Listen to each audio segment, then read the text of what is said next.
तो सभी को गुड मॉर्निंग। क्या हाल चाल? बढ़िया है। तो नए बैच में चले गए कुछ बच्चे हैं। सही। तो यूनिट नंबर 3 आज आप लोगों का शुरू होने वाला है। कॉन्ट्रैक्ट एक्ट का यूनिट का नाम है other essentials elements of a valid contract. किसी भी वैलिड कॉन्ट्रैक्ट को बनाने के लिए हमें और कौन कौन से अदर एसेंशियल एलिमेंट, सारे नहीं, और भी कुछ अदर एसेंशियल एलिमेंट। एक काम करता हूं, पहले बताओ आप लोग कि एक वैलिड कॉन्ट्रैक्ट, यूनिट 1 में पढ़ा है हमने, एक वैलिड कॉन्ट्रैक्ट को करने के लिए हमें क्या क्या चाहिए होता है? प्रॉपर ऑफर और उसकी, क्या ये यूनिट 1 में ही नहीं पढ़ लिया? इंटेंशन टू क्रिएट, ये भी कहां पढ़ लिया? तीसरा था कैपेसिटी टू, चौथा था क्या, ये कहां पढ़ा? यूनिट 2। पांचवा था क्या? फ्री। छठा क्या था? Lawful agreement not declared void bye. और भी थे कुछ point. Capacity, free consent, lawful purpose, agreement declared void by law. चार के चार टॉपिक इस यूनिट के अंदर। आया कुछ समझ? और ये यूनिट बड़ा बड़ा यूनिट है, बहुत आसान यूनिट है। आसान अब आप लोगों के लिए बन गया है क्योंकि आपका बेस हो गया क्लियर। तो कर दें शुरू। तो कैपेसिटी को आज फिनिश करेंगे, ये पर क्लास चलेगा। कोशिश करेंगे 4 लेक्चर में ये खत्म करें, ठीक है? 4 से 5 देखते हैं, मैक्स टू मैक्स 5 लेक्चर।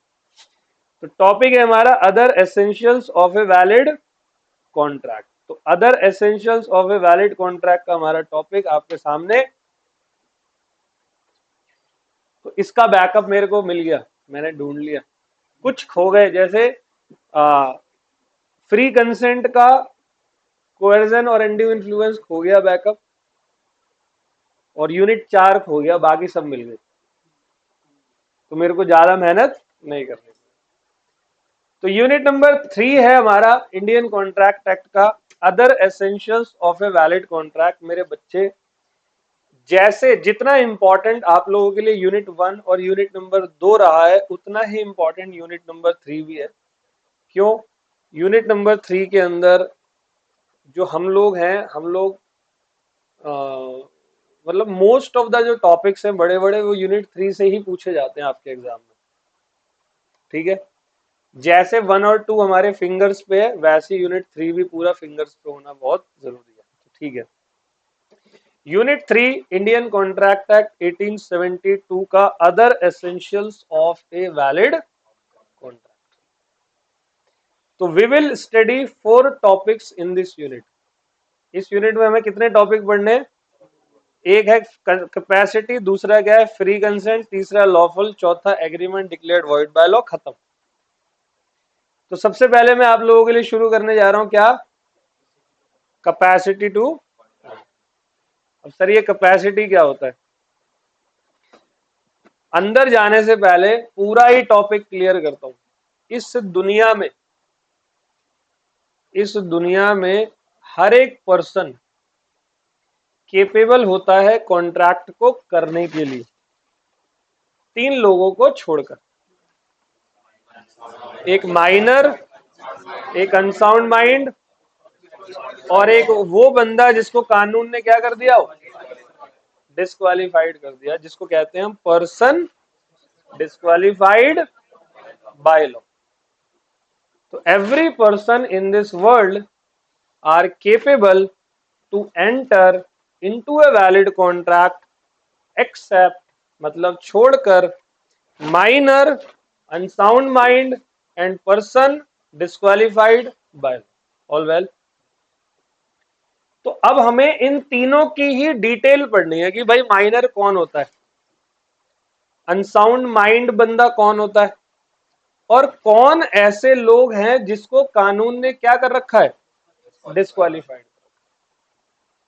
कौन माइनर है, कौन अनसाउंड माइंड है, और कौन ऐसा पर्सन है जिसको कानून ने क्या कर रखा है? डिस्क्वालीफाइड। All well. तो इन तीनों में सबसे पहला पोर्शन आपकी जिंदगी में आता है कि भाई माइनर कौन होता है, माइनर कौन होता है। तो आप लोगों को समझ में आता है माइनर कौन होता है। माइनर वो बंदा होता है जिसकी उम्र 18 साल से कम होती है, बस इतना ही पता है।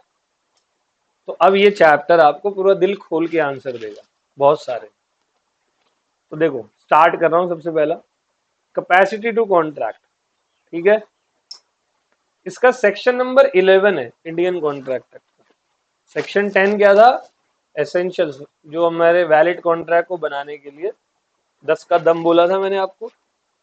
सेक्शन नंबर 11 कहता है इंडियन कॉन्ट्रैक्ट एक्ट 1872 का, as per section 11 every person is competent to enter into a contract अगर वो साउंड माइंड हो, मेजर हो और नॉट डिस्क्वालिफाइड बाय लॉ। इस दुनिया में हर एक पर्सन केपेबल है कॉन्ट्रैक्ट करने के अगर वो साउंड माइंड हो, मेजर हो और नॉट डिस्क्वालिफाइड बाय लॉ ने जिसको डिस्क्वालिफाइड नहीं। तो सिंपल तरीके से अगर मैं बोलूं तो these 3 persons are not competent to enter into valid contract. तो ये 3 लोग जो है वैलिड कॉन्ट्रैक्ट बनाने के लिए केपेबल नहीं होते। सबसे पहला माइनर केपेबल नहीं होता, अनसाउंड माइंड केपेबल नहीं होता और person disqualified by law capable. समझ गए बात को। वो बंदा जिसको कानून ने क्या कर रखा है, डिस्क्वालिफाइड कर रखा है, वो केपेबल नहीं होने वाला। तो हमें तीनों की एक एक करके पॉइंट वाइज डिटेल हमें पढ़नी है। सबसे पहला माइनर कौन होता है, तो अब आप मेरी तरफ देखोगे अच्छे से सुनोगे। Minor means the person who has not completed his 18 साल की एज अंडर इंडियन, बस यही गलती कर दी तुम सभी ने, अंडर इंडियन मेजोरिटी एक्ट 1875। तो माइनर को एक 1875 में कानून आया था इंडियन मेजोरिटी एक्ट, जिसमें बता रखा minor means a person who has not completed his 18 साल की उम्र। ऑल वेल, लेकिन 2 केसेस ऐसे होते हैं जहां पर माइनर बंदा 18 साल तक माइनर नहीं होता, 21 साल तक माइनर होता। ठीक है, किसमें क्या, चलो भाई ऐसी है वो। सुनो बेटे, मैं कॉन्ट्रैक्ट करने की बात कर, दारू पीने की नहीं कर रहा। 21 की उम्र में दारू पी सकते हैं या 25 में ही दारू खरीद सकते हैं, नहीं। 2 केसेस में कॉन्ट्रैक्ट करने के लिए माइनर की उम्र 18 नहीं 21 मानी रहेगी। मतलब अगर वो 21 साल से कम का है तो उसका कॉन्ट्रैक्ट वैलिड नहीं माना जाएगा। मतलब माइनर के साथ अगर मैं कोई कॉन्ट्रैक्ट करता हूं, कोई एग्रीमेंट करता हूं, तो वो एग्रीमेंट क्या होता है, वो वॉइड एग्रीमेंट होता है, जिसको आप क्या कहते हो, यूजलेस एग्रीमेंट कहते हो। अगर मैं किसके साथ कर रहा हूं, माइनर के साथ कोई एग्रीमेंट कर रहा हूं, तो वो मेरा कौन सा होगा, यूजलेस एग्रीमेंट। डन है। तो फिर वो कौन सी 2 सिचुएशन है जिसमें माइनर की उम्र क्या मानी जाएगी, 21 ईयर मानी जाएगी। तो सबसे पहली सिचुएशन माइनर की उम्र 21 मानने के लिए, सिचुएशन नंबर 1, जब माइनर के गार्जियन, गार्जियन कौन होते हैं, मम्मी पापा, वो कोर्ट के द्वारा अपॉइंट किए जाते हैं। किसके द्वारा, कोर्ट क्यों अपॉइंट करेगा माइनर के गार्जियन, क्योंकि वो ऑर्फन हो जाएगा, है ना। जैसे माइनर के मम्मी पापा जिनका अच्छा खासा बिजनेस था, उनकी डेथ हो गई, माइनर की उम्र कम थी, मान लो 12-13 साल थी। तो अब माइनर खुद तो किसी से कोई कॉन्ट्रैक्ट कर नहीं सकता, लेकिन जिएगा कैसे फिर। तो फिर माइनर को नए गार्जियन अपॉइंट करके दिए जाते हैं, कहां से, कोर्ट से।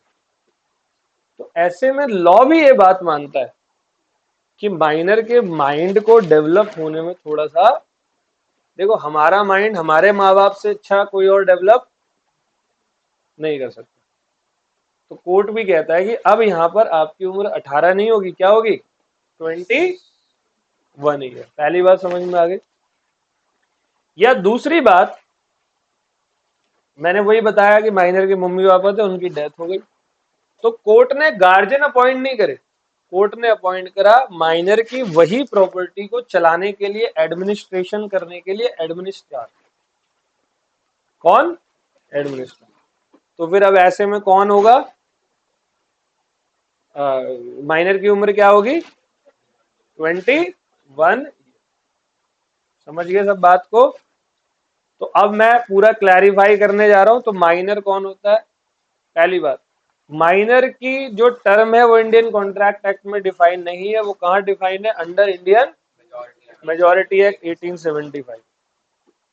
The term minor is defined under Indian majority act 1875. It means minor means the person who has not completed his 18 year of age. However, in following two cases, the minority continues up to 21 year when administrar of the property of the minor is appointed by court and when guardian of minor is appointed by। आ गया समझ? कैसा लगा जी? Okay.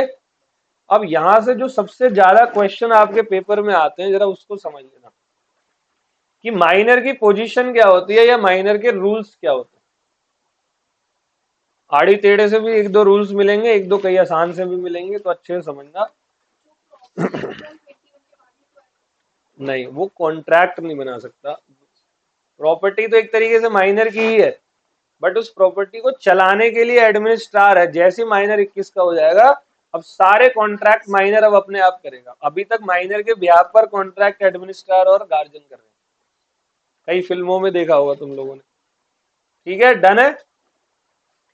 अब है position of minor. तो minor की position क्या होती है या माइनर के रूल्स क्या होते हैं? तो मेरे बच्चे, rule number 1, an agreement with minor is void ab initio. What is the meaning of void ab initio? Void ab initio मतलब यूजलेस फ्रॉम वेरी, मतलब जैसे ही मैंने माइनर को ऑफर दिया किसी भी चीज का, किसी भी कॉन्ट्रैक्ट का, और माइनर ने मुझे एक्सेप्टेंस दी, तो offer plus acceptance is equal to agreement, और इस एग्रीमेंट को मैं क्या बोल दूंगा? वॉइड एग्रीमेंट, मतलब यूजलेस एग्रीमेंट। तो अगर मैं कोई एग्रीमेंट किसी माइनर के साथ कर रहा हूं, तो फिर वो एग्रीमेंट क्या होने वाला है? वो यूजलेस एग्रीमेंट होने वाला है। सही है। अब इसके बारे में एक केस आया था, वो केस जरा जानो प्यारे बच्चों।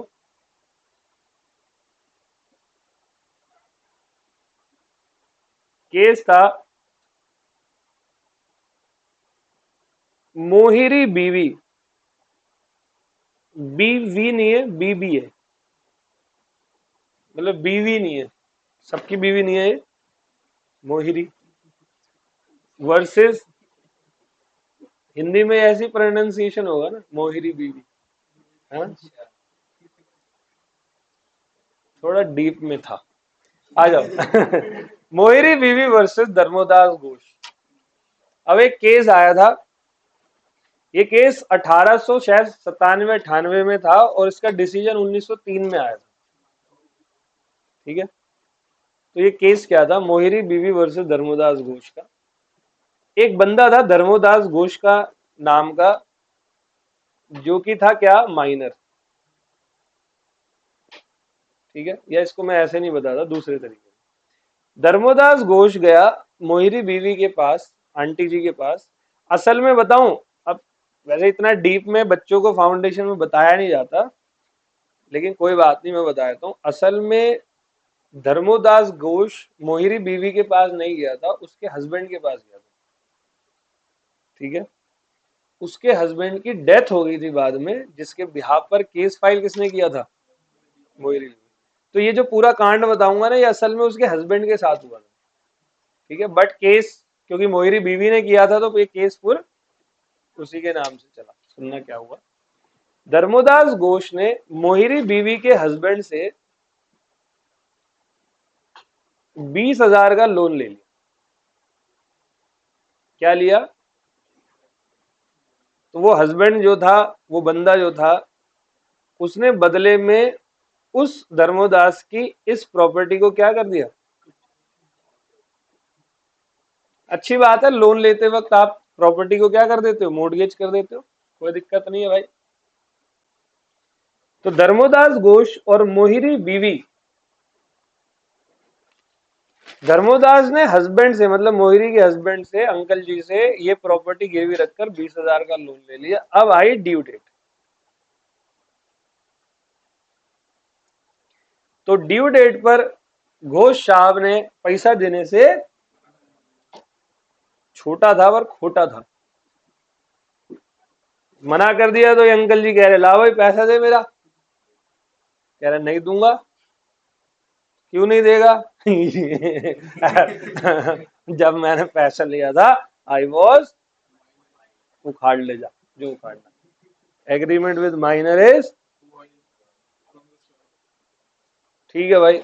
अब क्या हुआ, वो हस्बैंड की फिर इतने बीच में डेथ वेथ हो गई, तो मोहिरी बीवी कोर्ट गई धर्मोदास घोष के अगेंस्ट में, कोर्ट को अप्लाई किया कि जी हमारे से इसने 20,000 रुपए लिए और ये देखो लिखा हुआ है, इसने साइन किया हुआ है बकायदा, और इसने हमें अपनी एक प्रॉपर्टी दी है, मोर्टगेज करी है, गिरवी रखी है, तो हम उसको बेचना चाहते हैं, हमें परमिशन दो। कोर्ट ने बोला agreement with minor, agreement with minor is void of, चलो निकल लो यहां से। तो मोहिरी बीवी के साथ जो मतलब धर्मोदास घोष ने एग्रीमेंट किया था, वो जो मोर्टगेज का, वो एग्रीमेंट रद्द था, जिसका कोई यूज, तो वहीं यही रूल निकला, या वो रूल पहले से ही था, minor's agreement is void of. यानी कि तुम में से मान लो कोई माइनर है, वो मुझसे अभी 10,000 रुपए ले जाओ उधार, तुमने का ऑफर दिया कि सर मुझे लोन दे दो 10,000 का प्लीज, और मैं फिजिक्स का टीचर हूं, क्योंकि लॉ वाला तो कभी नहीं देगा, ठीक है। मान लो मैं फिजिक्स का टीचर हूँ, मैंने 10,000 निकाले दे दिए, तुमने मेरे को राइटिंग में लिख के दिया कि सर नेक्स्ट मंथ पैसे ले लेना। मैंने कहा नहीं देंगे तो, कह रहा सर मेरी साइकिल ले लेना जिससे मैं पढ़ने आता हूँ। मैं कहा ठीक, ये सही है। साइकिल थी ₹1,00,000 की, मैं कहा चल भाई नहीं देगा तो साइकिल छीन लेंगे इसकी। 1 महीना हो गया, तो 1 महीने बाद ये बंदा पैसे नहीं दे रहा। मैंने कहा पैसा, कहता सर वो तो नहीं दे पाऊंगा मैं मजबूरी है कोई, कहता नहीं इच्छा ही नहीं है देने की। मैं कहा क्यों नहीं देगा, कहता मैं उस टाइम माइनर था। मैं कहा तो क्या होता है, लॉ पढ़, लॉ वाले सर ने सिखा दिया एग्रीमेंट विद माइनर इज। तो अब मैं कोर्ट में जाके उसके अगेंस्ट में लीगल एक्शन, आ गया समझ? तो देखना, N agreement with minor is absolutely void and inoperative, void भी है और साथ में इनऑपरेटिव भी है। This rule was establish by the Privi council on the famous case. Privi council मतलब जज वज जो बैठे होते हैं, मोहिरी बीबी वर्सेस धर्मोदास घोष। धर्मोदास घोष एक माइनर था, वो 20,000 रुपए लेता है मोहिरी बीबी आंटी से, मैंने डायरेक्टली लिखा है, अंकल का नाम नहीं लिखा। And mortgage is house on due date, minor failed to repay the loan and auntie requested the court to authorize her for selling the mortgage. The court dismissed the request because the agreement was, पैसा लगा भाई, पहली बात हो गई। अब rule number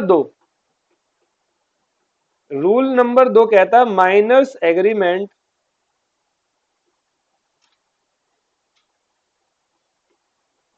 can not be ratified. बेटे मेरे रेटिफाइड वर्ड का मतलब होता है कंफर्म,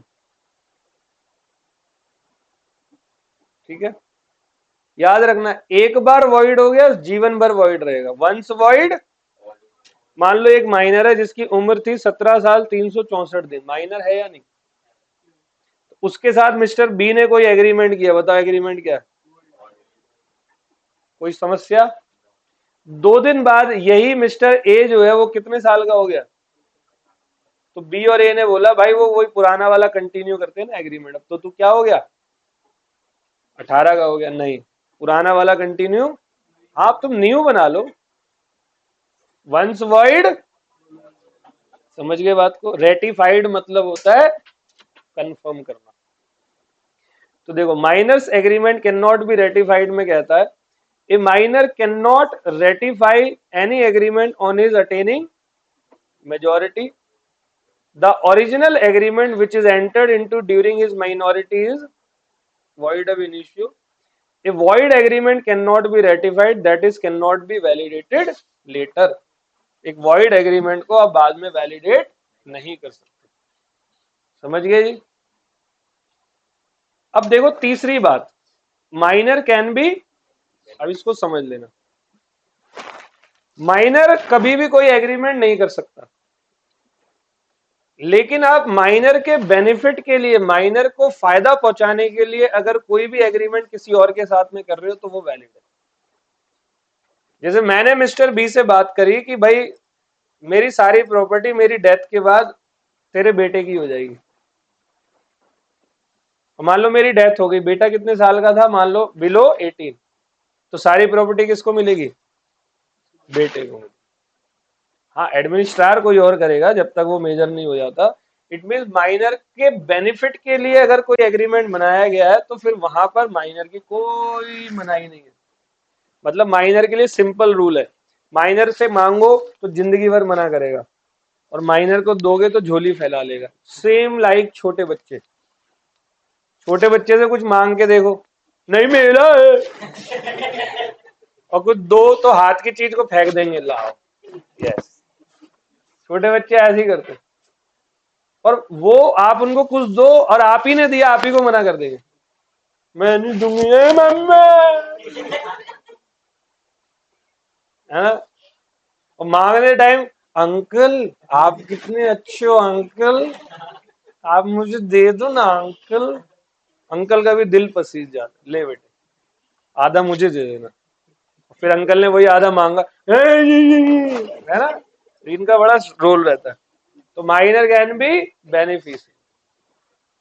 तो beneficiary means a person for whom benefit of a contract is, if a contract is made for the benefit of minor then it will be valid. देखो, a mortgage was executed in favor of minor.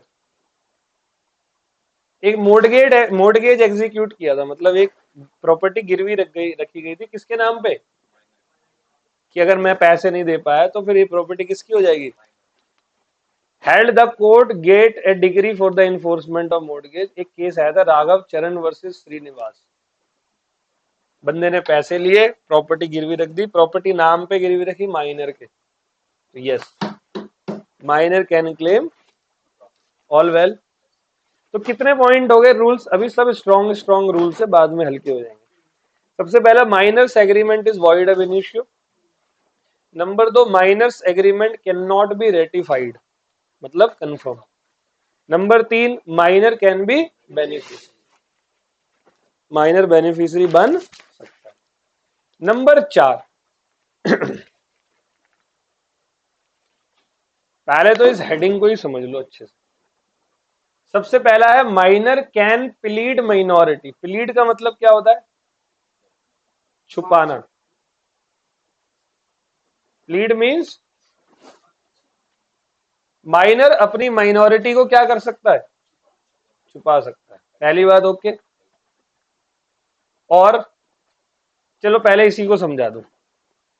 आपने देखा आपकी class में एक दो बच्चे ऐसे होते हैं जो होते तो बच्चे हैं लेकिन लगते बड़े. स्कूल में है, होता है. क्लास में एक आधा आइटम जरूर ऐसा होगा जो ऐसा फैला फैला सा लगता है, लंबा सा, मूछ वूछ बड़ी बड़ी सी, दाढ़ी वाड़ी बना के, ऐसा लगता है जिसको मतलब प्रेम से अंकल या पापा भी बोल दे.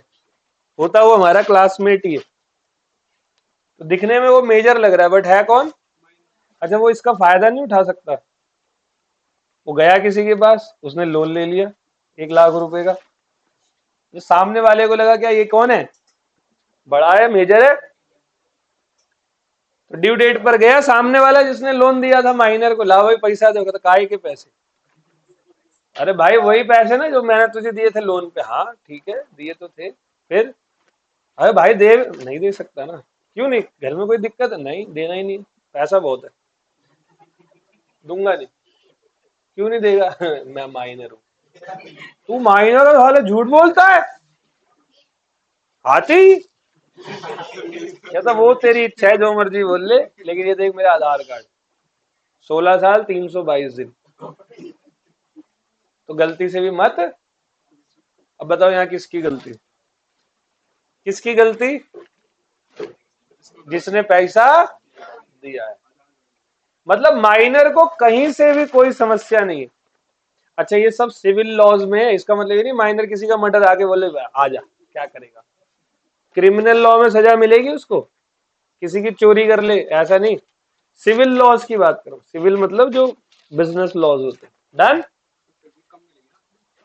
हाँ वहां कम, फिर भी कम क्या मतलब 3 साल की जेल कम होती है? फिर भी कम, मर्डर करके सर 3 साल ही तो है, कोई बात नहीं है। ठीक है, तो minor can plead minority, minor अपनी माइनॉरिटी को छुपा सकता है। तो ऐसे में कौन लाइबल होगा? ठीक है। अब है दूसरा, the concept of estoppel does not apply on minor. अब बस ये समझना है, पहले एस्टॉपेल को समझ लो और अच्छे से समझना, क्योंकि अगले एक्ट्स में कई जगहों पर ये आएगा, और ये सेल्स ऑफ गुड्स एक्ट में भी आया हुआ है। अभी सुनना, स्टॉप्ड फ्रॉम बढ़ाया था वहां पे, अब मैं दोबारा यहां बता रहा हूं एक बार, सेम एग्जांपल दूंगा ताकि आप लोगों को रिटेन हो जाए। मैं शॉप चलाता हूं, मेरी एक शॉप है मोबाइल फोन की। चलाना मतलब शॉप पे मैं फोन बेचता हूँ, चलाता नहीं उसको मैं। मोबाइल फोन की दुकान है मेरी। इस दुकान पर मेरा एक दोस्त फ्रेंड मिलने आया। तो आया तो आया, मैंने उसको अपने बगल वाली कुर्सी पे बिठा दिया। तो यहां से एक कस्टमर आया, तो मैं खड़ा हुआ और मैं उस कस्टमर को डील करने लगा। एक और कस्टमर आया, तो मैं तो बिजी हूं, तो वो कस्टमर किसके पास जाएगा?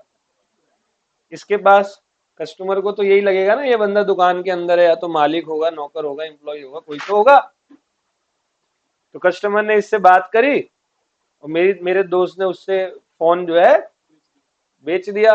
तो ये बात सब कौन देख रहा था? मैं देख रहा था बैठे बैठे। तो मैंने उस समय उसको रोका नहीं, मैंने उसको इजाजत दे दी कि तू बेच।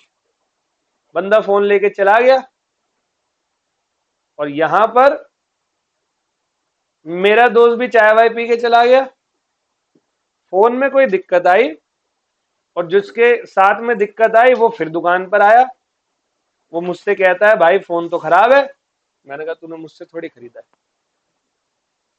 तूने मुझसे थोड़ी खरीदा। वो तो वो बैठा हुआ तो कह रहा पागल है, तेरी दुकान पे ही तो था, तेरे सामने ही तो खरीदा है, तूने मना क्यों नहीं किया मुझे? कह रहा नहीं, मैं तो मालिक, वो मैं हूं, वो थोड़ी है। तो यहां पर इस कंसेप्ट को बोलते हैं क्या? स्टॉपेल। इसका मतलब मैं मना कर नहीं सकता, स्टॉप्ड। अगर मैं मना करता हूं तो गलत हो जाएगा, अगर मैं उसको डिनाई कर रहा हूं तो नहीं, मैं डिनाई नहीं कर सकता। इसको क्या कहते हैं?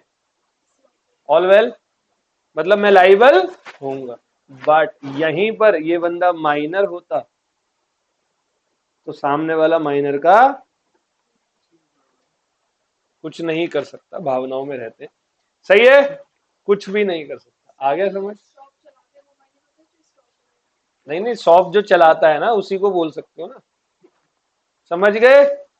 स्टॉप्ड फ्रॉम, ये तो मैंने शॉप का एक एग्जांपल दिया, ये एग्जांपल तो किसी हजारों जगह पे फिट हो सकता है। एक और एग्जांपल ले लो, कि ध्यान से सुनना,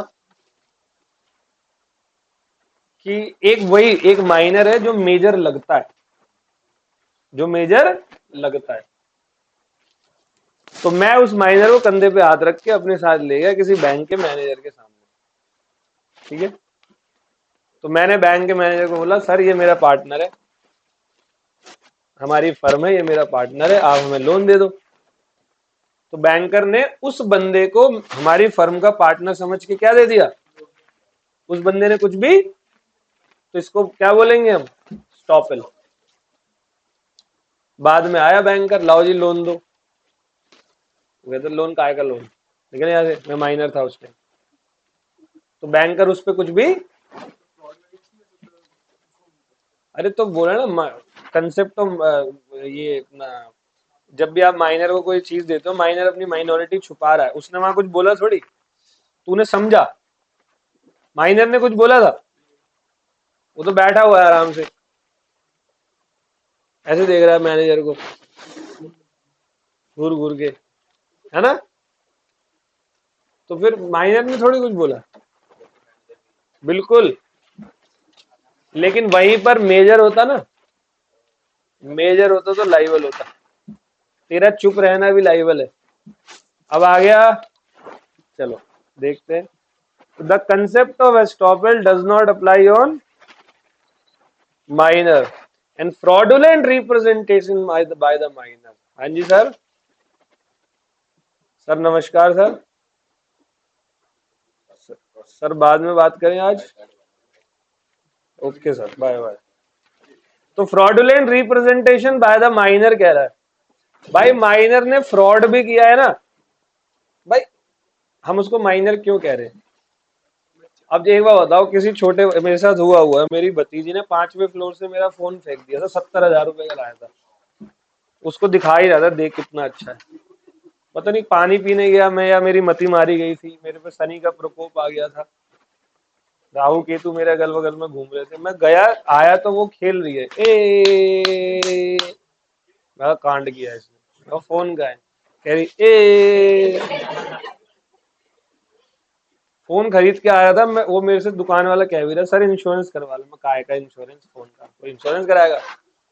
भाई दिल पे लगी थी 70,000 रुपए की चोट, इमेजिन कर सकते हो तुम? बताओ अब मैं उस लड़की का क्या करूं?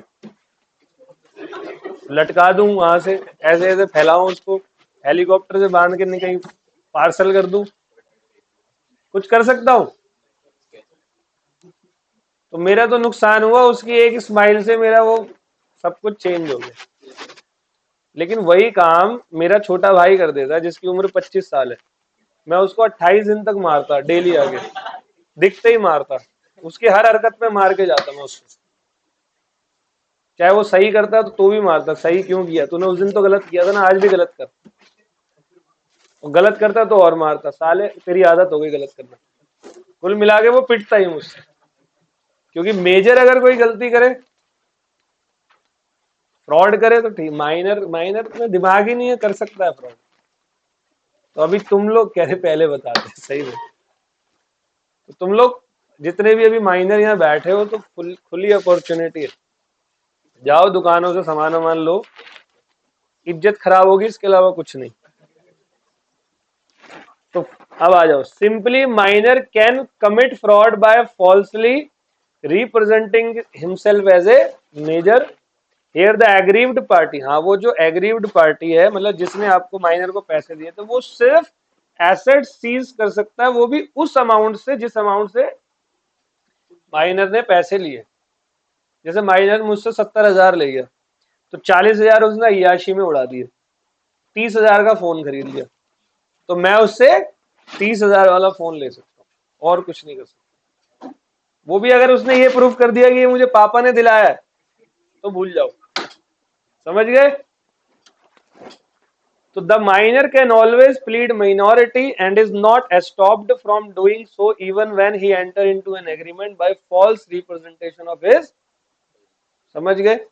जैसे देख, माइनर गया बैंकर के पास, माइनर ने रॉन्गली क्लेम किया अपना एज 22 साल इंस्टीड ऑफ 17 साल, बड़ा बड़ा दिखता था वो, दाढ़ी वाड़ी थी, बैंकर ने लोन दे दिया 1 लाख का माइनर को। तो here if minor has property out of such 1 lakh, then banker gets such property only, otherwise। समझ गए? तो ये एक केस था,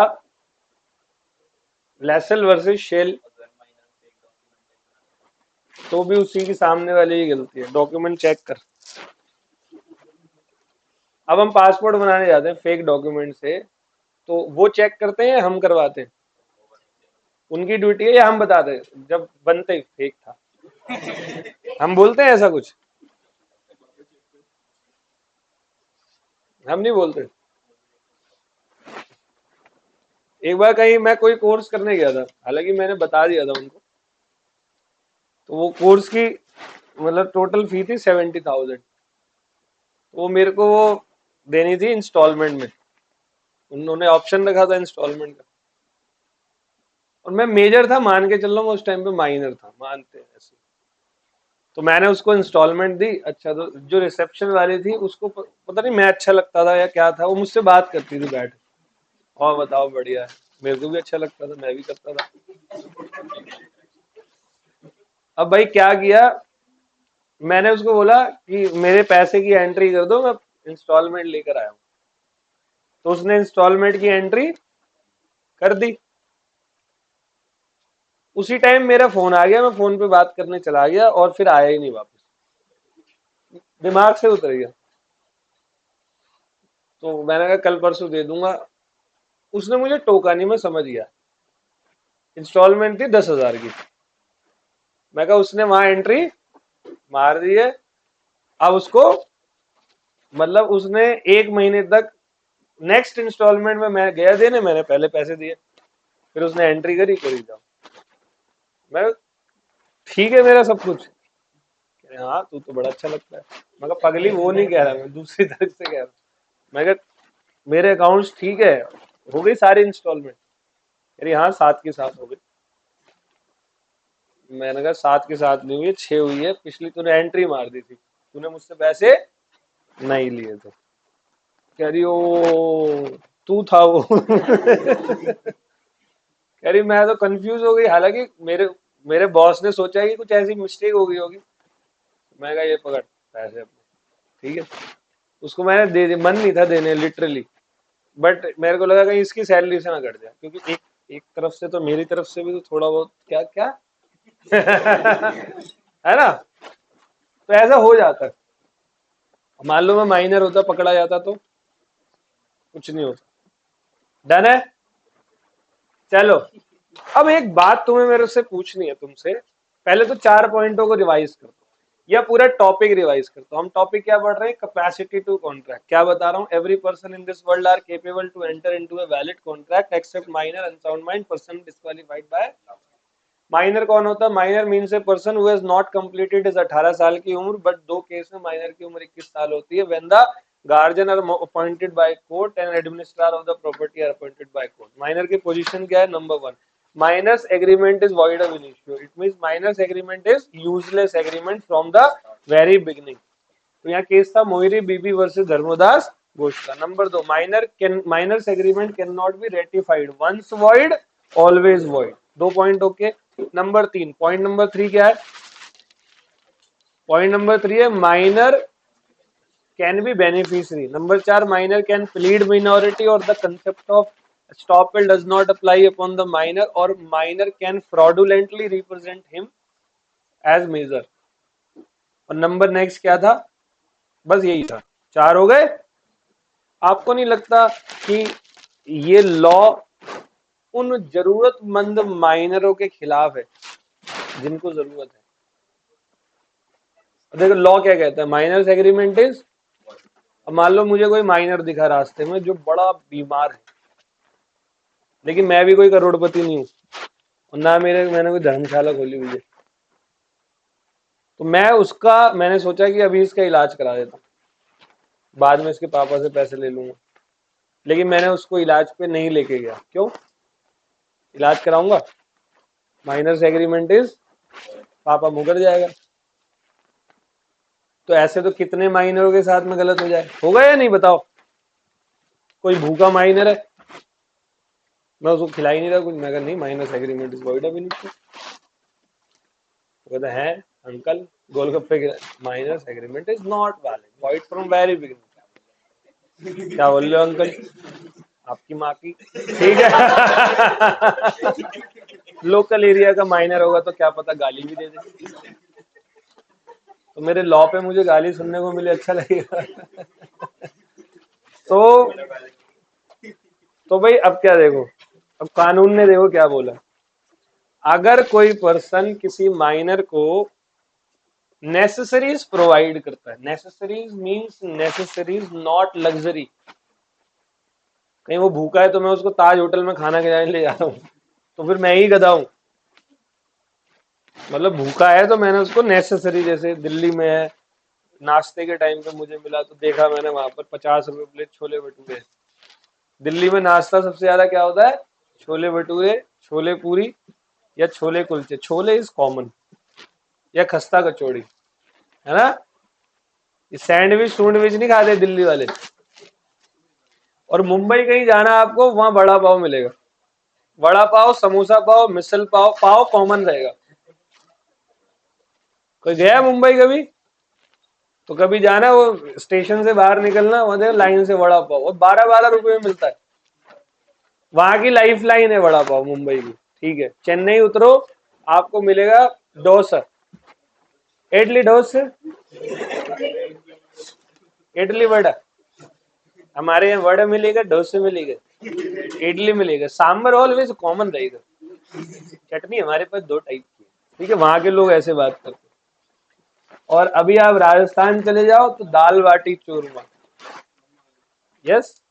तो भाई जो लोकल खाना, मतलब नॉर्मल जो नेसेसरीज में है, भूख लगी है तो नाश्ते में ये खिला दिया, लंच में एक ढाबे पे ले गया, श्री गणेश ढाबा ओरिजिनल, डन। या मान लो किसी माइनर की तबीयत खराब है तो उसको इलाज करा दिया। अब मैं इलाज करा रहा हूँ वहां पर मेदांता हॉस्पिटल में ले जाके, तो मेरे मैं हूं ना बड़ा वाला। इलाज मतलब बीमार है तो भाई दिखा दिया किसी डॉक्टर को लोकल एरिया में। या उस पे रहने के लिए घर नहीं है, छत नहीं है, और बाहर देखो धूप कितनी है, और समस्या यही खत्म नहीं होती। बारिश आ गई तो बारिश हो गई, फिर सर्दी आ जाएगी तो घर कहीं शेल्टर दे दिया, या उसको पढ़ाई की जरूरत है, एजुकेशन दे दी। कुछ आ रहा है समझ में? रोटी कपड़ा मकान एजुकेशन और मेडिसिन, ये सब किस में आता है? नेसेसरी में। तो अगर मैंने माइनर को ये नेसेसरी प्रोवाइड करी है, तो मैं माइनर की प्रॉपर्टी से, जो उसके नाम पे प्रॉपर्टी है, बाद में वो पैसा रिकवर कर सकता हूं। ये मेरे को कानून ने इजाजत दी, वो भी माइनर की प्रॉपर्टी से। माइनर के पेरेंट्स कभी भी लाइबल।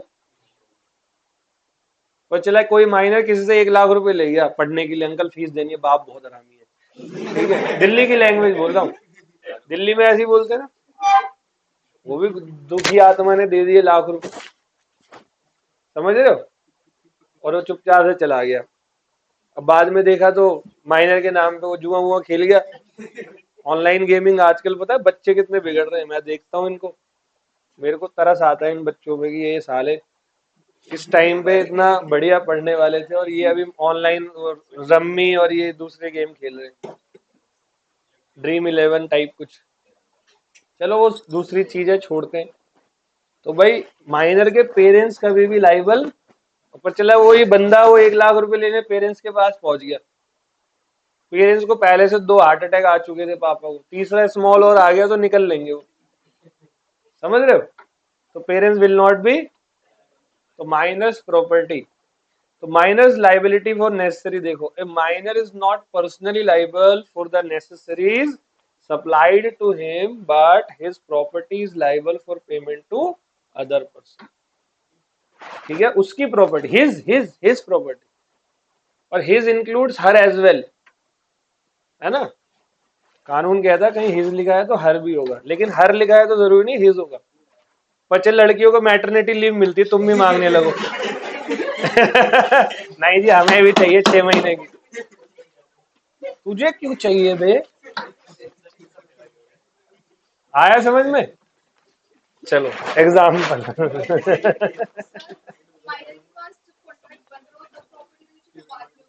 कभी भी हो, चलो।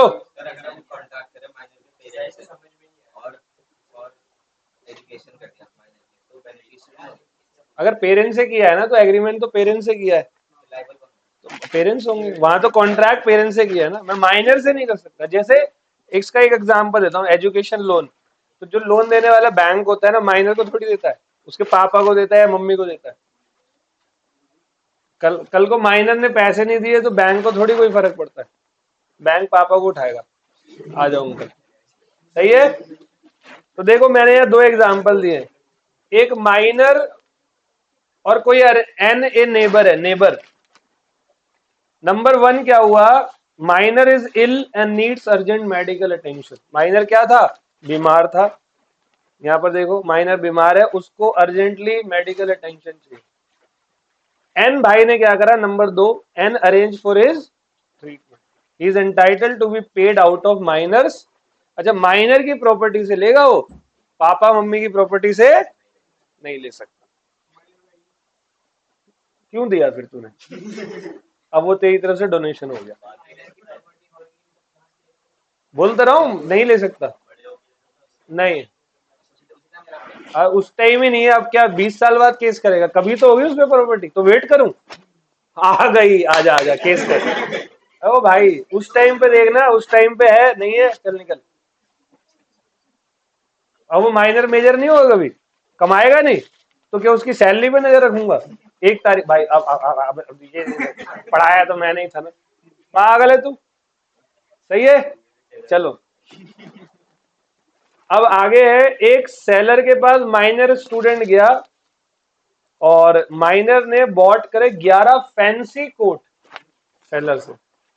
सेलर ने बच्चा समझ के, यार इसको बहुत जरूरत है, ये ले बेटा, तेरी प्रॉपर्टी से ले लूंगा। उसको कुछ नहीं मिलेगा प्रॉपर्टी से। ये कोई नेसेसरी है? फैंसी कोट नेसेसरी होता है? तो बिगाड़ रहा है माइनर को। अभी पहन के हौच खास जाएगा रात को, अच्छा लगेगा? तो hair not even single quote is necessity, his property could not be attach for its payment. समझ गए? तो देखो, रिवाइज करा रहा हूं, क्लास के बाहर बता देना क्या होता है उस क्लास में। Number 1, minor's agreement is void of initio, पहला okay. Number 2, minor's agreement can not be ratified. Number 3, minor can be beneficiary. Number 4, minor can plead minority. और नंबर 5, माइनर जो है, माइनर की प्रॉपर्टी लाइबल होगी अगर मैं minor को कोई क्या सप्लाई कर रहा हूं, नेसेसरी सप्लाई। All well. फिर ये अगला कहता है, माइनर्स पेरेंट्स और guardian are not liable for the activities done by the minor. छोटा बच्चा गया अंकल के पास, चॉकलेट लिया है 200 रुपए की, कहता अंकल बिल्डिंग आपकी। अंकल खुश हो गया, 200 रुपए की डेयरी मिल्क देके। वो जाता है सुबह सुबह, आवाज लगा, चौहान साहब बाहर आओ। चौहान साहब भी भाई तो ब्रश करते हुए लुंगी में बाहर आ गए। क्या है?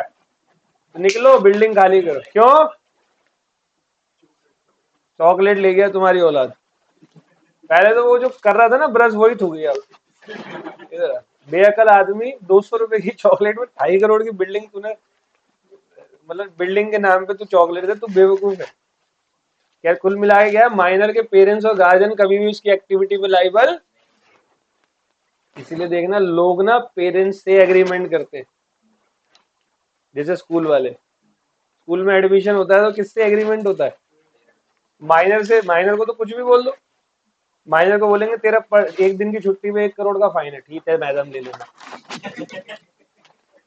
उसके कौन सा घर से जा रहा है, जेब से नहीं जा रहा है ना उसके, इसीलिए उनको पता है कि ये तो कुछ भी बोल देंगे, तो उनके पेरेंट्स से बात होती है। तो देखो लिखा है, माइनर्स पेरेंट्स और his guardian are not liable to his creditor for breach of by the minor whether the contract is for necessary और। देखो, नेसेसरी में भी माइनर की प्रॉपर्टी लाइबल होती है ना, पेरेंट्स कभी भी लाइबल नहीं। तो ऐसे होने लगे तो पेरेंट्स तो बर्बाद हो जाए।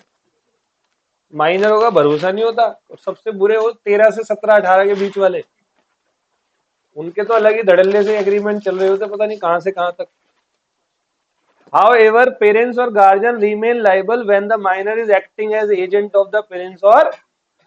अब देखो इसका ना, ये पेरेंट्स फायदा भी उठा सकते हैं। सुनो, ये अगली हाउएवर की लाइन, ये बड़ी इंपॉर्टेंट लाइन है। आपको कोई इस तरीके से लॉ एक्सप्लेन नहीं कर सकता, इसलिए अच्छे तरीके से देखना।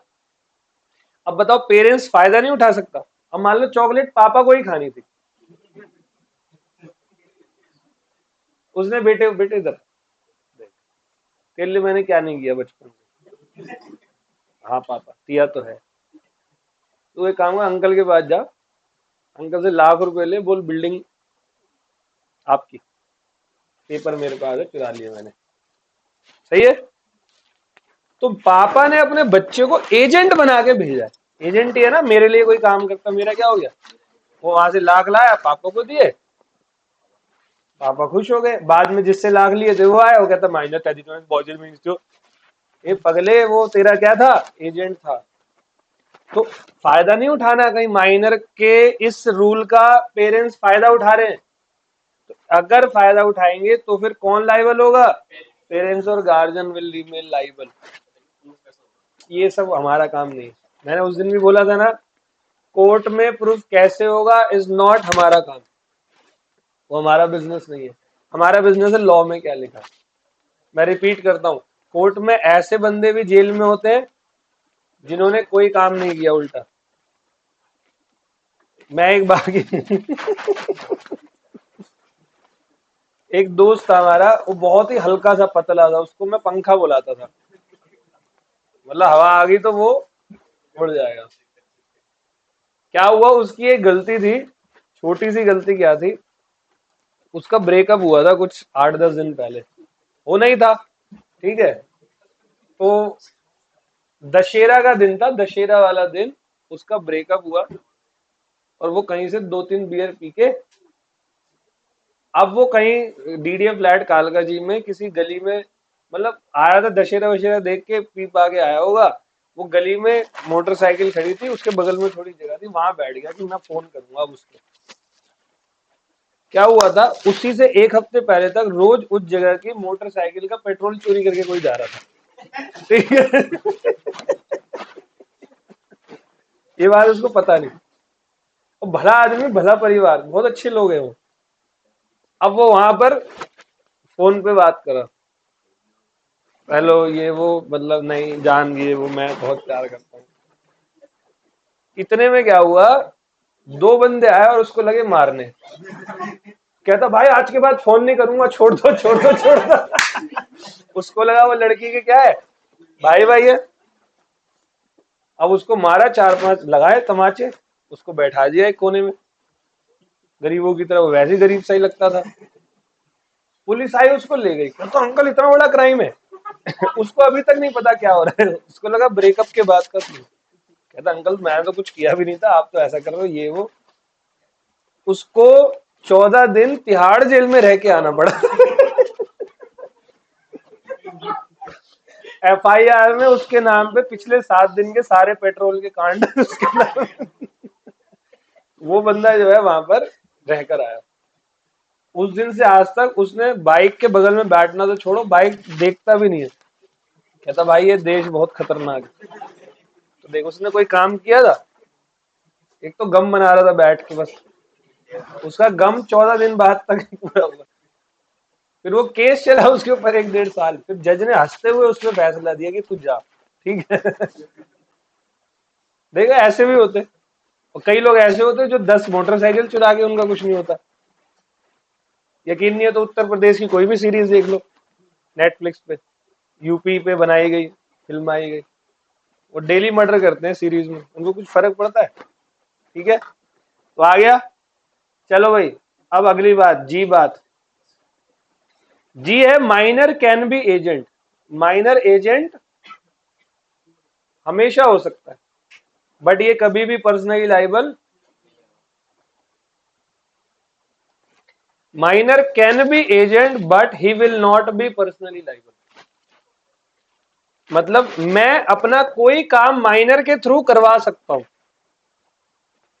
लेकिन याद करो मैंने आपको क्या बताया था पिछली कुछ क्लास में, कि प्रिंसिपल ने एजेंट को भेजा, और एजेंट से कुछ गड़बड़, जानबूझ के एजेंट ने कोई गड़बड़ करी, तो मैंने क्या बोला था, कौन लाइबल होता था, कंसीडरेशन में even without consideration agent liable होता है।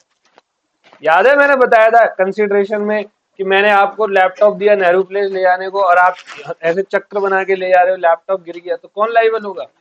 लेकिन अगर तुम माइनर थे तो liable, minor can be agent but he will not be personally.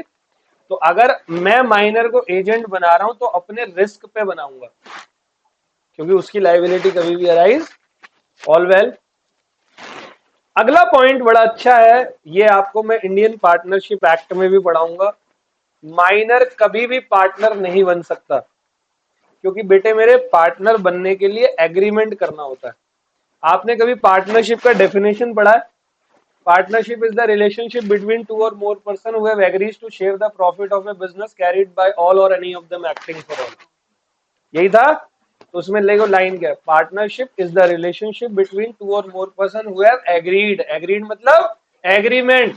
तो पार्टनर बनने के लिए क्या करना होता है, एग्रीमेंट। तो माइनर तो एग्रीमेंट कर ही नहीं सकता, तो माइनर कभी भी पार्टनर, लेकिन वो प्रॉफिट शेयर कर सकता है, फर्म के बेनिफिट में आ सकता है विद द कंसेंट ऑफ, सारे पार्टनर अगर कंसेंट देते हैं तो वो फर्म के अंदर आ सकता है। सबको आ गया समझ में, ठीक है। And the last point, minor can not be insolvent, minor कभी भी इंसॉल्वेंट नहीं हो सकता। क्यों, इंसॉल्वेंट वो लोग होते हैं जिन्होंने किसी से कोई लोन लिया हो या दिया हो, कुछ भी किया हो, तो भाई इसने तो कभी कोई कॉन्ट्रैक्ट ही नहीं बनाया होगा, तो जो कॉन्ट्रैक्ट नहीं बना सकता वो इंसॉल्वेंट कैसे हो सकता है। ऑल वेल, तो पूरा हो गया माइनर। रिपीट करें, घर पे पढ़ते हो तुम लोग, साथ साइमल्टेनियसली पढ़ा करो, सारी चीजें याद रहेगी हमेशा। कोई रिवाइज करना हो तो वीडियो देख लिया करो। सबसे पहला, minor's agreement is void of initio, minor agreement can not be ratified, minor can be beneficiary, minor can plead minority, और minor can minor's property will be liable for supply of necessaries to the minor, minor's parents or guardian are not liable, minor can be agent but he will not be personally liable, minor cannot be a partner but he can be admitted into the profit of the partner, minor cannot be insolvent क्योंकि वो कभी भी contract. कैसा लगा जी minor, यही बड़ा था, बाकी दो छोटे छोटे। अब दूसरा है अनसाउंड माइंड। क्या है, अनसाउंड माइंड मतलब जो खिसका हुआ है। मेरे को क्यों देख रहा है तू, ठीक है, जो क्या हुआ हो, जो खिसका हुआ है थोड़ा दिमाग से। अब खिसका कौन होता है, एक सिंपल बात है, कॉन्ट्रैक्ट एक्ट ये बोलता है जब कॉन्ट्रैक्ट बनाते वक्त अगर किसी का माइंड साउंड नहीं है तो उसका कॉन्ट्रैक्ट वॉइड माना जाएगा, एग्रीमेंट वॉइड माना जाएगा, वैलिड। सही है, देखो लिखा भी है मीनिंग ऑफ अनसाउंड माइंड में, it means any person who is unable to understand the terms and condition of agreement and who is unable to make a, जो कोई भी लॉजिकल डिसीजन, क्या हो गया भाई, जो कोई भी लॉजिकल डिसीजन नहीं ले सकते। अब जैसे शराबी,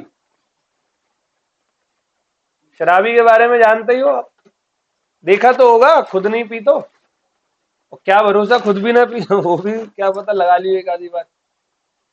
शराबियों को देखा कैसे बात करते हैं, जैसे 6-8 पैग अंदर गए उसके बाद तो GK1 का M74 बंगला उन्हीं का होता है।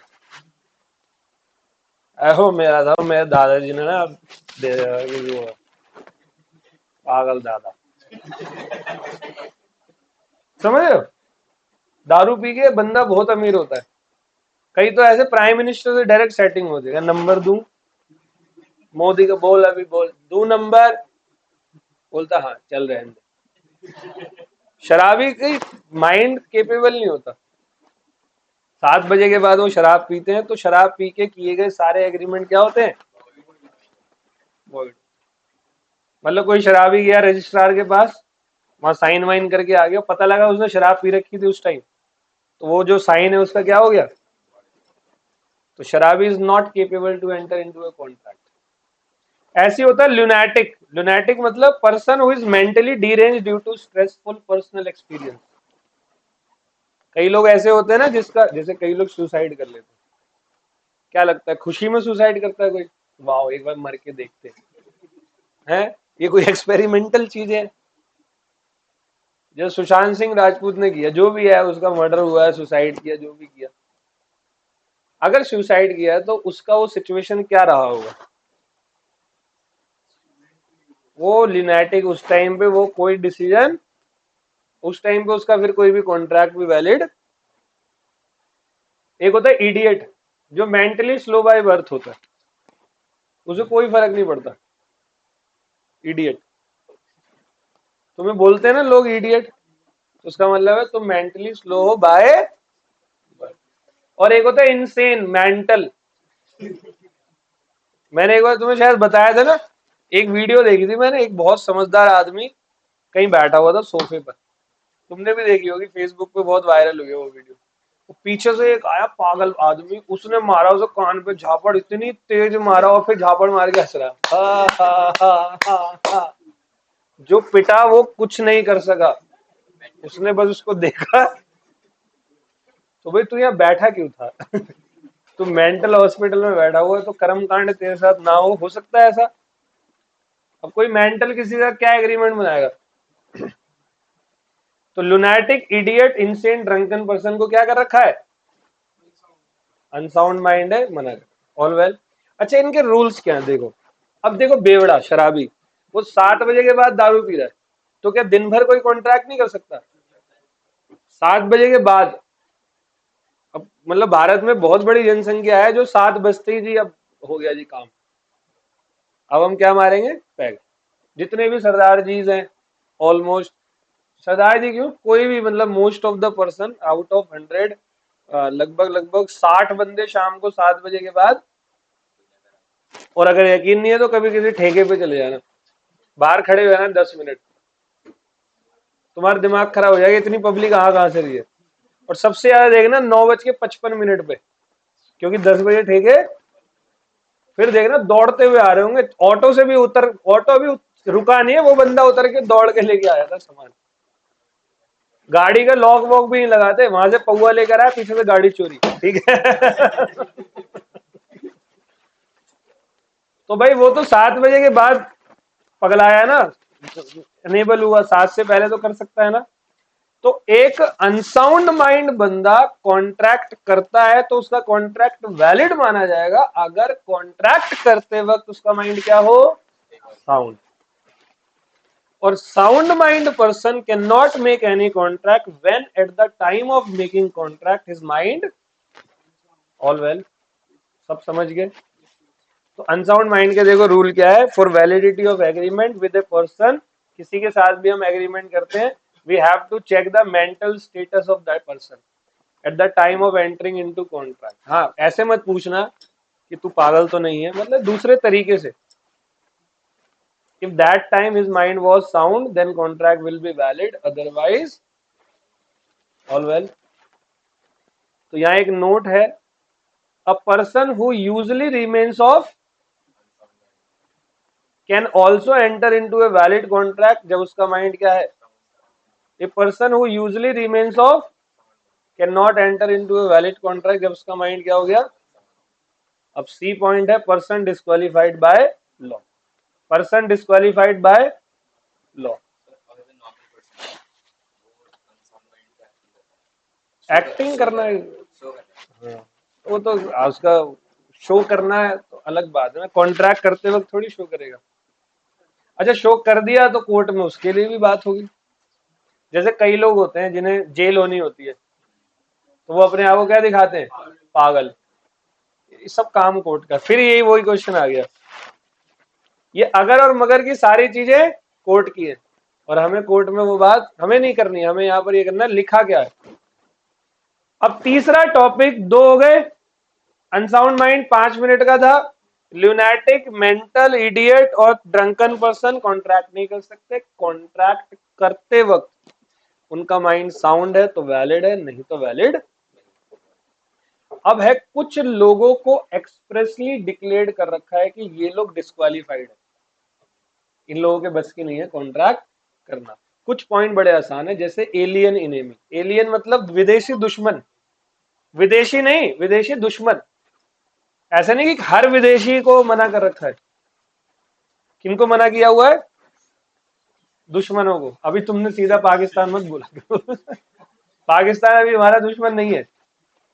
दुश्मन कैसा होता है? जिसके साथ वॉर चल रही है, जैसे रशिया और यूक्रेन।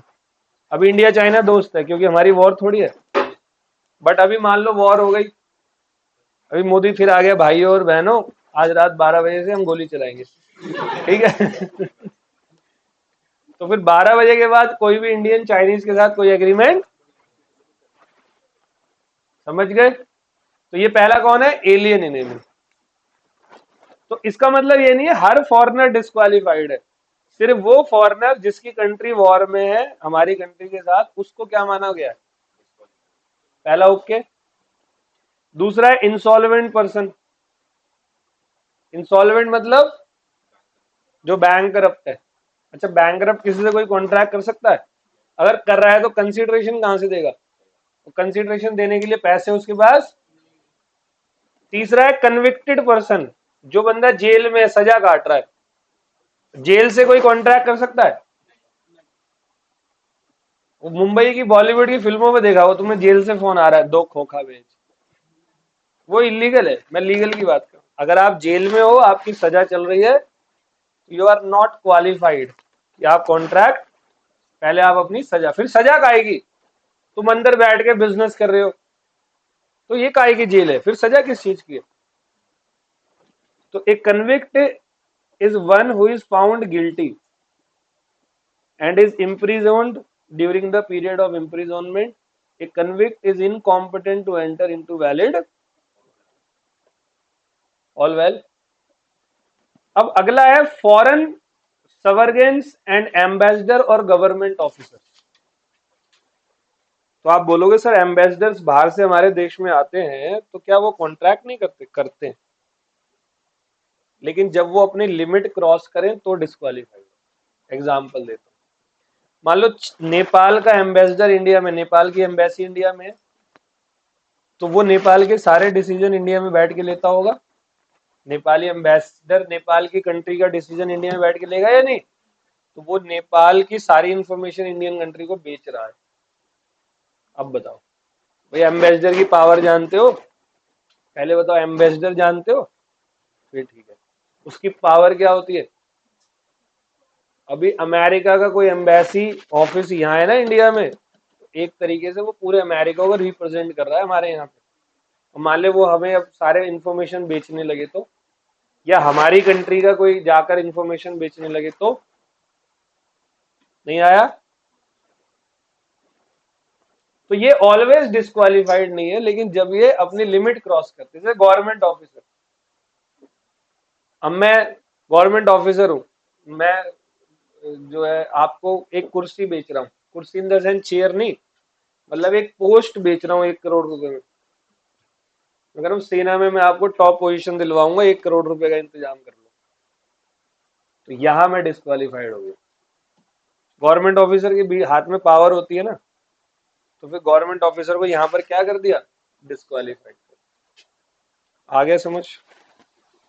तो these persons are not always disqualified, however if they cross the limits of their authority they become disqualified। औकात से बाहर नहीं जाना। और एक लास्ट पॉइंट है जॉइंट स्टॉक कंपनी। अब आप बोलोगे सर कंपनी को क्यों मना कर रखा है कॉन्ट्रैक्ट करने से, कंपनी तो दिन भर कॉन्ट्रैक्ट करती है। सर ये तो गलत बात है, कंपनी तो दिन भर कॉन्ट्रैक्ट करती है ना, तो इनको क्यों मना कर रखा है? अब आपको यहां मेरे से एक कंसेप्ट समझना है। जब आप लोग बच्चों मेरे इंटरमीडिएट में आ जाओगे तो आपको मैं, और इसमें भी फाउंडेशन के कंपनीज एक्ट में पढ़ाऊंगा। अब आप लोगों को आंसर देना है। कोई भी भारत में कंपनी अगर खुलती है तो एक बंदा होता है जो उस कंपनी को खोलता है, उसका नाम होता है प्रमोटर। कहीं ना कहीं सुना होगा। Promoter means the person who gets the idea to incorporate the company and take initiative to incorporate the company. All well. तो ये कंपनी चलेगी कैसे? कंपनी को चलने के लिए क्या चाहिए? तो पैसा देगा कौन? अगर पब्लिक कंपनी है तो पब्लिक देगी, और प्राइवेट कंपनी है तो प्राइवेट लोग देंगे। एक बात बताओ, मैं किसी भी कंपनी को पैसे दूंगा क्यों? बदले में मुझे क्या मिलेगा? तो मैं कुछ देख के दूं या ऐसे दे दूं? तो मैं देखता हूं वो कंपनी का ऑब्जेक्ट क्या है, मतलब वो कंपनी मेरे पैसे का करेगी क्या, यूज क्या करेगी। ठीक है, तो ये कंपनी ने पब्लिक से पैसे लिए कि जी बियर बनाएंगे हम लोग। गलत थोड़ी, बिजनेस है भाई इंडिया में। इन्होंने कहा जी बियर बनाएंगे, और ये कंपनी जो है ये फेमस है, मान लो कोरोना नाम है इसका, कोरोना की बियर आती है बड़ी फेमस। क्या बात कर रहा है, क्योंकि सास भी कभी बहू थी। नहीं समझा, बहुत गहरा था। जब तुम थे माँ के पेट में, हम थे क्लास 8 में। ठीक है। तो पहले थोड़ा बहुत जानते थे, अब तो छोड़ रखा है सब कुछ, बट एक एज में किया हुआ है ये सब। अच्छा, मैं इसका कंक्लूजन भी दूं, ये चीजें अच्छी है नहीं, किया बहुत है, बेकार है, कुछ कोई सारा काम खराब होता है पार्टी के चक्कर में। रात में टूल लाओ, सुबह पढ़ाओगे कैसे? हैंगओवर हो रहा है पढ़ाते पढ़ाते। कई बार मेरे साथ हुआ है पहले। अच्छा, उस दिन ज्यादा अच्छा पढ़ा देता था। क्या? लद्दाख? हाँ, लद्दाख ले गए साले वो। तो ये सब चीजें बहुत एक समय तक अच्छी मुझे लगी, बट जेन्युइनली ये सब चीजें कभी किसी बंदे को करनी नहीं चाहिए। हमारा करियर वरियर सब खराब कर देता। अब आप बोलोगे सर वो अमीर लोग तो पीते हैं, तो इसके बारे में अलग से चर्चा की जाएगी, बट फिलहाल मेरा पॉइंट ऑफ व्यू बेकार है चीजें, क्योंकि मैंने अपने पे एक्सपीरियंस किया हुआ है। अब ये बियर बनाने वाली कंपनी है, तो भाई कोरोना नाम है, फेमस है, तो पब्लिक को पता है मेरा पैसा सेफ है। अब मान लो वही कंपनी मेरे पैसे से बर्गर बनाने लगी, क्या बनाने लगी, और पब्लिक ने पैसा क्यों दिया था? तो बताओ, अपने ऑब्जेक्ट क्लॉज से बियॉन्ड नहीं जा रहे। मैं आपको लॉ पढ़ा रहा हूँ ना, अभी फीस किस लिए मिली है? लॉ की। मेरा ऑब्जेक्ट क्या है? लॉ पढ़ाना। तो मैं आपको वही याद करूँ, हाउ टू मेक बॉम्ब, या हिंदी पढ़ा रहा हूँ, आ से अनार, बा से बहू, ठीक है, जो भी है। तो कंपनी अगर अपने ऑब्जेक्ट से बियॉन्ड चली जाती है तो फिर वो डिस्क्वालीफाइड है। आ गया समझ में? जैसे LIC, लाइफ इंश्योरेंस कॉर्पोरेशन, वो कंपनी का रजिस्ट्रेशन हुआ क्यों? पब्लिक का क्या करने के लिए? अब LIC की चॉकलेट आ रही है मार्केट में, जिंदगी के साथ भी और जिंदगी के बाद भी। LIC chocolate, LIC burger, LIC shoes है। हाँ, पहले परमिशन लेके तो आप जो मर्जी बना लो, मैं तो विदाउट टेकिंग परमिशन बोल रहा हूँ। आपका काम इंश्योरेंस का है ना, तो आप इंश्योरेंस करो ना। ये बर्गर क्यों बेच रहे हो? मैकडी है तो सही उसके लिए, गुप्ता जी है तो सही उसके लिए, समझ गए? तो फिर जॉइंट स्टॉक कंपनी जैसे LIC, RBI का काम क्या है? बैंकर्स बैंक है। अब RBI खुद ही बैंक खोल के बैठ गया, नहीं जी पैसा तो अब मैं ही लूंगा पब्लिक से, डिमांड डिपॉजिट मुझे करो। RBI का काम ये। सेबी का काम क्या है? रेगुलेट करना। सेबी खुद ही लिस्ट हो गया कि जी मुझे दो पैसे। अब नहीं समझे? तो ऑब्जेक्ट क्लॉज से बाहर नहीं जाना, दिल्ली की लैंग्वेज में औकात से बाहर नहीं जाना, जो औकात है उसी में रहो। तो it can not enter into contract outside the power conferred bye. तो ये सब पावर लिखी होती है MOA के अंदर, या आपने कहीं सुना होगा मेमोरेंडम ऑफ एसोसिएशन के अंदर लिखा होगा। डन है? तो ये हमारा क्या है, पूरा का पूरा एक बार रिवाइज करा रहा हूं, ठीक है, अच्छे से समझना। तो unit number 3, other essentials of a valid contract. Number 1 part capacity to contract शुरू किया। तो कैपेसिटी टू कॉन्ट्रैक्ट क्या कहता है? Every person is competent to enter into a valid contract अगर वो साउंड माइंड है, मेजर है और not disqualified by law. Simply 3 persons are not competent to enter into a valid contract अगर वो माइनर और अनसाउंड है, पर्सन डिस्क्वालीफाइड बाय लॉ है। ठीक है, ध्यान से सुनना। Minor means a person who has not completed his 18 year of age under Indian Majority Act 1875, but in two cases the age of minor is continued up to 21 year when the guardian of minor is appointed by court, when the administrator of the property of the minor is appointed by court. All well. फिर the minor's के rule क्या है? Minor's agreement is void of initio, Mohori Bibee versus Dharmodas Ghose. Minor's agreement can not be ratified, once void always void. Minor can be beneficiary. Number 4 था the concept of minor can plead minority, the concept of estoppel does not apply upon the minor. और fraudulent वाला, minor fraud कर सकता है। Number 5 क्या था? Next point क्या था? Minor's property will be liable for supply of necessaries to the minor, minor's guardian will not be liable for the activities done by the minor. Minor can be agent but he will not be personally liable. और next क्या था? Minor can not be insolvent as he is not able to make any contract. All well. फिर हमने unsound mind पढ़ा। It means the person who is unable to understand the terms and condition of the contract is called unsound mind person. lunatic, idiot, mental or drunken person. A person who usually remains of sound mind cannot make any contract when at the time of making contract his mind was unsound. A unsound mind person who usually remains of unsound mind can make any contract when at the time of making contract his mind is sound. Person disqualified by law 5 नाम, alien, इनेबी, insolvent person, convicted person, government officer और joint stock company. कैसा लगा? Thank you so much.